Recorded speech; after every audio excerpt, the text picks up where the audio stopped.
Hi, I'm Ethan Walsh. I'm 30 years old and a software engineer living in Seattle. Life has been pretty amazing for me. I've got a great job, awesome friends, and the best girlfriend ever, Melissa Pearson. We've been together for 3 years, and it's been incredible. Melissa's a marketing exec, full of energy and always ready for a new adventure. We hit it off right away because we both love obscure indie bands and hidden sushi spots. Our weekends are packed with fun, hiking, game nights with friends, and binge-watching Netflix. She always teases me about my terrible jokes. "Ethan, you're such a dork," she'd say with a laugh, playfully shoving me, but then she'd kiss me, so I knew she secretly liked it. My best friend Jack has been my wingman since college, and he's a big fan of Melissa. "Dude, she's a keeper, don't mess this up," he'd tell me over beers. My little sister Emma adores her too. "Can we go shopping with Melissa this weekend? She always knows the coolest places."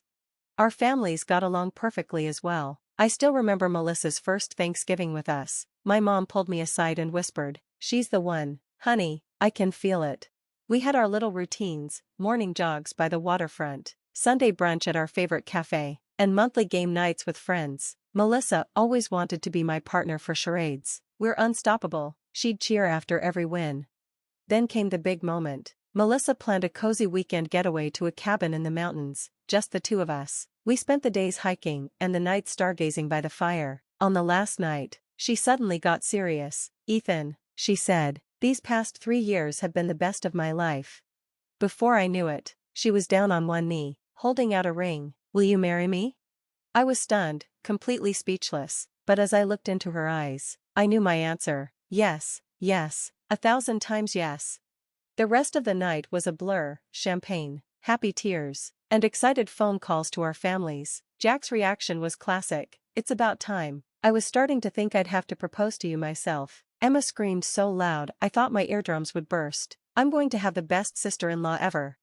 When we got back to Seattle, it felt like a whirlwind of congratulations and wedding planning. Life was perfect, and I couldn't wait for what came next.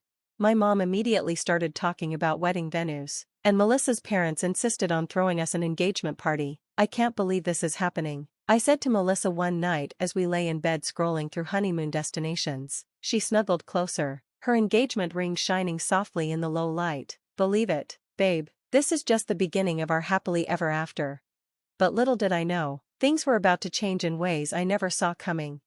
At first, wedding planning was fun. We were laughing about cheesy songs and picking out flowers, but then, it was like Melissa flipped a switch. Suddenly, she was criticizing everything I did. "Ethan, why are you still friends with Ryan from college? He's such a bad influence." "Come on, Mel, Ryan's been my buddy forever, he's harmless." "Harmless? He's single and always dragging you to bars. It's time to grow up." It wasn't just Ryan. Melissa started picking at my job, my clothes, even how I spent my free time. Things really exploded one night while we were working on the guest list. "Your cousin Mike? Seriously, Ethan, that guy's a loser. We can't have him at our wedding." "He's family, Melissa. Of course he's coming." "Well, if he comes, I'll uninvite my friend Sarah to make room." "That's ridiculous. We don't need to uninvite anyone. We'll figure it out." Her eyes flashed angrily. "Do you even realize how much this wedding is costing? Maybe if you'd taken that promotion instead of staying on your little coding team, we'd have more flexibility." That one hurt. Melissa knew I turned down the promotion because I loved my current project. Low blow. "Mel, my job isn't the issue here. Isn't it? God, Ethan, when are you going to start thinking about our future?" The fight kept getting louder. I tried to stay calm, but Melissa wasn't backing down. Finally, I snapped. "You know what? Maybe we should just elope, save us both the headache." I didn't see it coming. 1 second, we were yelling, and the next, smack, Melissa's hand connected with my face, the sound echoing in the now silent apartment. We both froze, stunned. My face stung, but my chest hurt even more. "Ethan, I didn't mean to," Melissa said, reaching out. I stepped back. "I need some air." Grabbing my keys, I left. I drove aimlessly until I ended up at Jack's place, still in a daze. Jack took one look at my face and pulled me inside. "Spill it, man, what happened?" I told him everything. He listened quietly, his expression darkening. Buddy, this isn't okay, you know that, right?" I nodded as the reality started sinking in. Over the next few days, I couldn't stop thinking about the past, moments I'd ignored, times Melissa manipulated situations, isolated me from my friends, or made me doubt myself. How had I missed it? My sister Emma showed up, concern written all over her face. Ethan, be honest with me, are you happy? That question hit me hard. Was I? After long talks with Jack and Emma, I knew what I had to do. It wasn't easy, but I couldn't ignore the red flags anymore. When I returned to the apartment, Melissa was in tears. Baby, I'm so sorry, it'll never happen again. We can work through this. I took a deep breath. Melissa, I can't do this anymore. The wedding, us, it's over. Her face twisted with anger. You can't be serious, after everything we've built? I'm sorry, I said quietly. She cut me off, shouting, if you do this, I'll make sure everyone knows what a commitment phobe you are. I'll ruin you, Ethan. I placed the ring on the table as she continued her threats, but for the first time in months, I felt like I could breathe. Walking out that door was the hardest, and best, decision I'd ever made. The aftermath was like a tsunami. My phone wouldn't stop buzzing. Some people were supportive, but others weren't so kind. How could you do this to Melissa? My cousin Sarah ranted over the phone. She's devastated. I tried to explain, but she wasn't listening. Save it. I always knew you were afraid of commitment. She hung up on me, and I slumped onto the couch. Jack walked in and tossed me a beer. Rough call? You have no idea. I sighed. It's like Melissa's got everyone convinced I'm the bad guy. Jack shook his head. Give it time, man, the truth will come out. But time wasn't on my side. At work, I could feel the whispers. People stared as I walked by. One day, my team lead, Dave, pulled me aside. Everything okay, Ethan? You've seemed distracted lately. I forced a smile. Just personal stuff. It won't affect my work, I promise. Dave nodded, but I could tell he wasn't convinced. Later, I overheard him talking to HR about concerns regarding my emotional stability. Through it all, Emma was my rock. She showed up one night, arms full of groceries. All right, big bro, we're having a cooking therapy session. Chop these onions and spill your guts.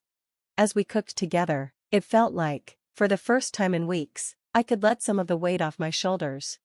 I let it all out, the guilt, the anger, the fear. Emma listened quietly and then said, you know what? Screw them. Anyone who believes Melissa's lies isn't worth your time anyway. Her words hit home. I realized I needed to stop wallowing and start living again.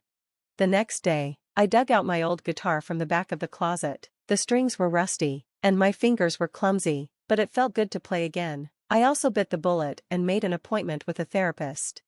Dr. Ramirez was patient during our first session. Ethan, healing isn't linear, she said gently. There will be good days and bad days. The important thing is that you're here, taking steps forward. Those words became my mantra. I threw myself into a new project at work, started going to the gym again, and even signed up for a local coding boot camp to sharpen my skills. One evening, I attended a tech meetup and ran into my old college friend Ryan, the one Melissa always hated. Ethan, long time, no see, man, I heard about the wedding. You okay? I braced myself for judgment, but Ryan surprised me. Look, I never wanted to say anything, but Melissa always gave me the creeps. She was way too controlling, you know? We grabbed a beer and caught up, just like old times, talking tech, laughing, and forgetting the past for a while. As we left, Ryan said something that stuck with me. You seem different, Ethan, lighter, somehow, it suits you. Meanwhile, Melissa's perfect image was starting to crack. My friend Alex, who works at her company, spilled the details over coffee.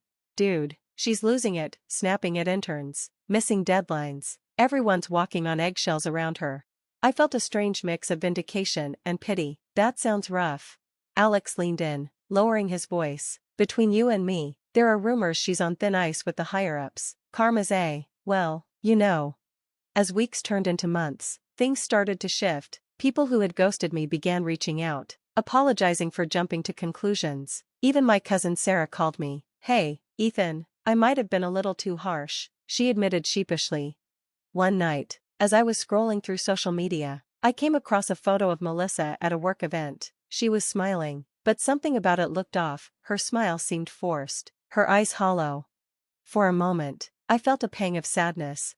I felt a pang of sadness for what could have been. Then I remembered Dr. Ramirez's words about healing not being linear. I closed the app, set my phone aside, and picked up my guitar. As I strummed the opening chords to an old favorite song, a thought hit me. For the first time in a long while, I was genuinely looking forward to tomorrow.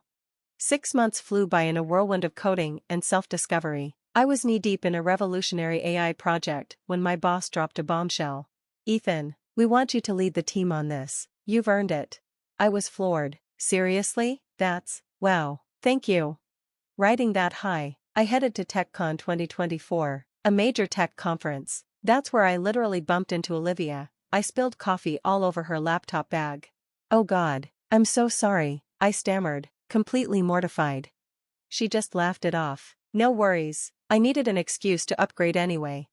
We got talking, and it turned out Olivia was a UX designer working on AI integration projects, too. Her insights were mind-blowing. "Ever consider combining that with augmented reality?" she asked, sketching an idea on a napkin. Hours flew by as we brainstormed together. It was so easy, no pressure, no judgment, just two nerds geeking out over tech. As the conference wrapped up, I took a leap. "Want to grab dinner sometime?" Strictly professional, of course, I added quickly. Olivia smirked. "How about we start with coffee?" 1 year later, I wasn't just drinking coffee, I was dating Olivia. She was refreshing, kind, and respected my boundaries. When I eventually opened up about Melissa, she squeezed my hand and said, "Thank you for trusting me with that." Meanwhile, karma caught up with Melissa. Alex called me one day, his voice a mix of shock and awe. "Ethan, you won't believe this, Melissa's been cooking the books, inflating client numbers, she's fired, and there's talk of legal action." I felt a swirl of emotions, shock, vindication, even a bit of pity, but mostly relief. It was finally over. To celebrate my new position, Jack and Emma insisted on throwing a party. Olivia fit right in, trading playful quips with Jack and swapping fashion tips with Emma. As we toasted, Jack pulled me aside. "You did good, bro. I'm proud of you." Emma chimed in, "Yeah, who knew my big brother would land such a catch? Don't screw it up this time." I laughed, watching Olivia chat animatedly with my friends. "Trust me," I said with a smile. I learned my lesson. Later that night, Olivia and I went for a walk. "You know," she said, when we met, "I was fresh out of a bad breakup, too. I never thought I'd trust anyone again." I squeezed her hand. "Funny how life works out, huh?" Looking back, I realized how far I'd come, from the guy who almost married the wrong person to someone who finally knew his worth. The road wasn't easy, but man, was it worth it. As Olivia and I strolled under the Seattle stars, I felt something I hadn't felt in a long time: hope. The future was bright, and for once, I was excited to see where it might lead. And that's a wrap on Ethan's journey, folks. Now I've got a question for you. If you were in my shoes, would you have forgiven Melissa after she slapped me, or was ending the relationship the right call? It's a tough one, isn't it? Drop your thoughts in the comments below. I'm dying to hear what you think. And hey, if you enjoyed this roller coaster of a story, hit that like button and subscribe. There's plenty more where this came from, and trust me, you won't want to miss our next wild ride.